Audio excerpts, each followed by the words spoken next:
he is Batman. Ben Affleck is Batman. From now on, this mofo is Batman. Okay?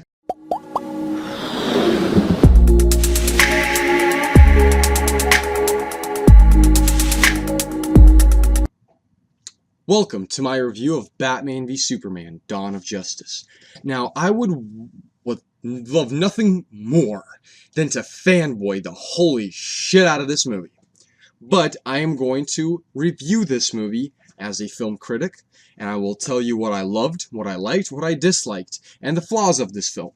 Now, with that being said, this is a near-perfect movie. However, it does do some things that are very forceful on you and are very unnecessary in my personal opinion. First and foremost, of course, this is directed by Zack Snyder and starring, just to name a few, Ben Affleck, Henry Cavill, Amy Adams, Gal Gadot,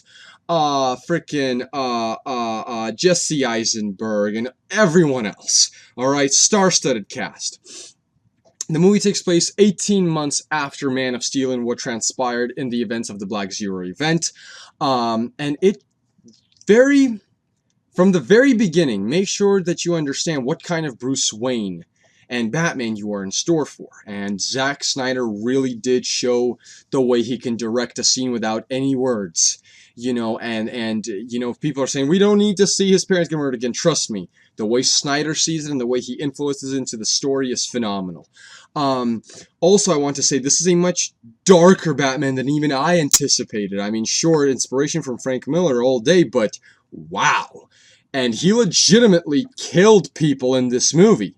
Okay, there's a scene, okay, minor spoiler, very minor spoiler. There's this Batmobile chase scene. He literally rides over a car with two people in, the shit explodes with people in the car. Come on, we know they're dead. Okay, we know they're dead. Also, again, minor spoiler, he shoots everyone in the freaking nightmare scene. Okay, which still to me is amazing.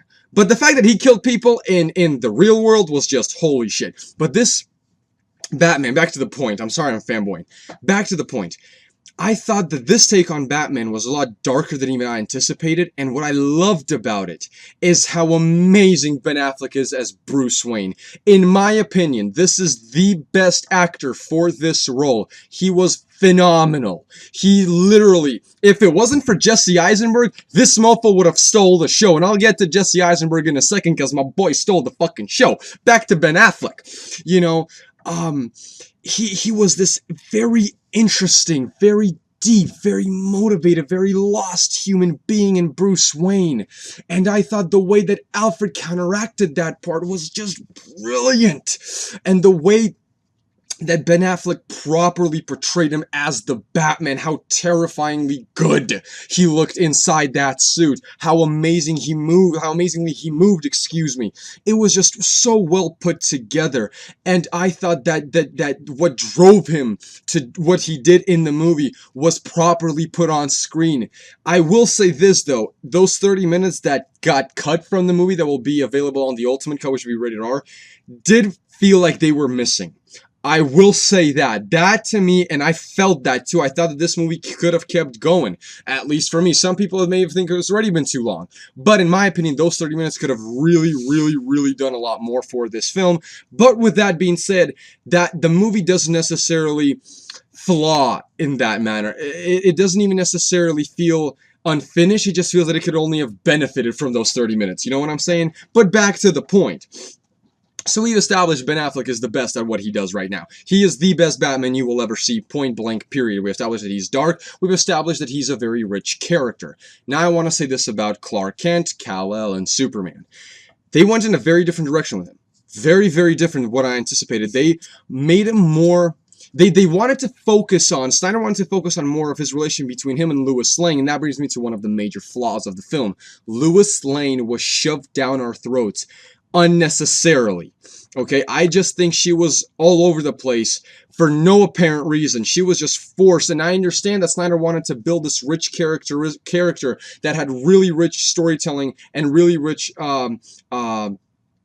on-screen dynamic with Superman, and to really kind of tell their emotional tale on screen, but I just thought she was really forced into it. I thought it could have been done differently and would have felt fine. This felt very forced on me. It felt like it just needed to be there for the sake of being there, and I didn't really like that. I didn't feel that she needed to be in the epic climactic battle scene. I really didn't think that was necessary at all.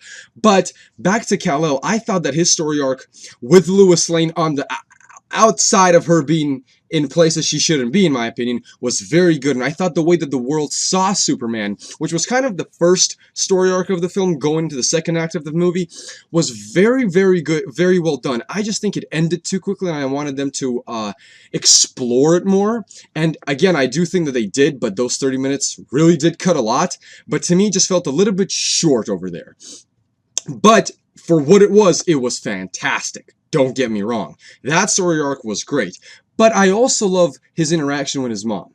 I thought that Martha Kent, I'm sorry, and I'll get to that in a second, why I said that. Martha Kent was such an influential part on him. That scene she has with him, and you see in the trailer that, you know, be their angel, Clark. You know, be their savior. You know, be everything they need you to be, or be none of it. I thought that was very good. And I thought that entire scene really, really told a much richer side of Superman's character. I also thought that the scene in the Capitol was very, very good, and it carried very heavy emotion, especially what he said to Lewis afterwards. I won't spoil anything, but it really does benefit the story of the film. Now, Gal Gadot's Wonder Woman. Ayo, baby girl. Let me get them digits. You know what I'm saying? Cause look, she has the most impressive scenes when it comes to CGI epic battle climactic scenes. She is incredible. She is gorgeous, she is sexy, she is mysterious, she is confident, she is rich, she is just, and I don't mean my money, I just mean as a character. She looks good, she moves good, she sounds good, everything. It was just so smooth. And of course, who better to do than Zack Snyder? Amazing, amazing, amazing, amazing. I thought that we got just enough of her to tease her for her own film, and there is a tease for her own film in the movie. And I thought it was very well done, and I thought she was portrayed properly and brought to life very, very well. Now, let's get to my favorite aspect of the film. Jesse Eisenberg as Lex Luthor. This dude, for me, stole the show. He is... In the scene where, you know, they're in his house and he invited everybody, we see it in the trailers, obviously, that's where Bruce Wayne meets Clark Kent. He was giving a speech, and within that speech, you see how crazy he really is. How fucked up and dark and sadistic the person is. When he walks into the Kryptonian ship, you see the wheels turning. Man, this guy stole the show. He delivered his lines perfectly. He was on point every single time. He was crazy. He was psychotic. He was everything I needed him and wanted him to be, and that's what I needed, man, in this film. This guy was astonishing. I mean, you were like, every moment, every scene that you saw with him, as more and more that his character progressed, you were just like, yo. But there was a flaw in his story arc. I thought that him going into the ship, minor spoiler ahead, and talking to the computer was a little bit forced and very rushed. I felt like that, just like, okay, so this is happening for the sake of happening. We're kind of explaining it, but we're not over-explaining it because there's no time. So just kind of like, yeah, this is happening, and just kind of accept it. I thought that with the time they did it, they did pretty well, but I thought that if I have to critique it, that's a little bit of a flaw because they need to expand on that, you know, but that just means minor nitpicking. But yes, Jesse Eisenberg is incredible. He is breathtaking in every sense of the word. Breathtaking. Doomsday. Holy shit, Doomsday was awesome. He was ridiculous. There's an awesome reference to Frank Miller comics. There's Frank Miller references left and fucking right, man. Zack Snyder was just like, you know what? Here you go. Here you go. Here you go. Reference. Here you go. Frank Miller, here you go, here you go. He was shooting these fuckers out left and fucking right. I mean, if you read the books, or at least seen the animated films, you're gonna be like, okay, Frank Miller, Dark Knight Returns, Dark Knight Returns, Dark Knight Returns, Dark Knight Returns, Dark Knight Returns. It was awesome. But back to the point. I'm sorry, I'm fanboying. Back to the point. There was a moment when Superman Doomsday is fighting, and there's a huge nod to the Frank Miller book, and I thought that was handled phenomenally. You'll know what I'm talking about when you see the film. or if you have seen the film, you know what I'm talking about. This is a spoiler-free review, of course. But that was just such a nice nod, and I thought that the way that Snyder handled was beautiful. But back to Doomsday. No complaints about him. I thought that the way that he was brought to life was a little bit rushed. Okay, but with the time they had to work with, it made sense, and it was great. And Doomsday itself was terrifying, just terrifying. I thought that his action sequences were very climax, and I did love the fact that he was in the film. Great stuff over there. He was in the film just enough not to steal the spotlight from everybody else, just to be there as the big bad guy that needs to be fought. Just perfect stuff. Now, to the Batman versus Superman aspect, I thought that we could have gotten more. But with that being said, I did get enough. Alright, I got enough, I got my money's worth, because this is a movie that is deeper into comic book culture than The Watchmen, and that's saying a lot. Alright, so with what they tried to do and develop a very rich storyline around it, a lot of subplots, and develop a really interesting world for the future, and with the time they had to work with, they did just fine. It was great. In my opinion, when Batman says that, well, here I am, from that point on, the battle, mwah, that was perfection. Perfection. Just mwah. I can't tell you enough. I will talk more about that in my spoiler review. I'm sorry I am going on and on about this. I do want to say this. I love how they tease the Justice League. Perfect. Perfect. The Flash cameo, without spoiling anything, had me like this. I will talk more in my spoiler review because I do want to talk about that.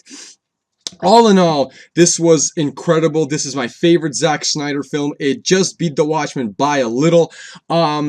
It is amazing in every aspect, but it does have its flaws, minor flaws, but it does have them. I personally give this movie an 8.7 out of 10, which is a huge success in what this movie is and what it tries to do. I don't even think I rate this as a superhero movie, because this isn't really superhero movies. This is a movie about superheroes. It's not supposed to be all flashy. The movie takes its time, it develops rich characters, and really does make sure that you care for them. But certain aspects are a little bit rushed and shoved down your throats, which is unnecessary, so that's why I rated 1.3 stars less than what you would probably expect me rating it. But all in all, I enjoyed it, and I cannot wait to spoiler review this, guys, tomorrow, or after I go see it the second time, so I can really get into it. And thank you for watching. If you enjoyed my review, like, comment, share, and subscribe. Really do appreciate that. If you enjoyed the movie, comment in the comment section below. Let me know. Let's have a conversation about it. Hope you have a wonderful day. Peace out.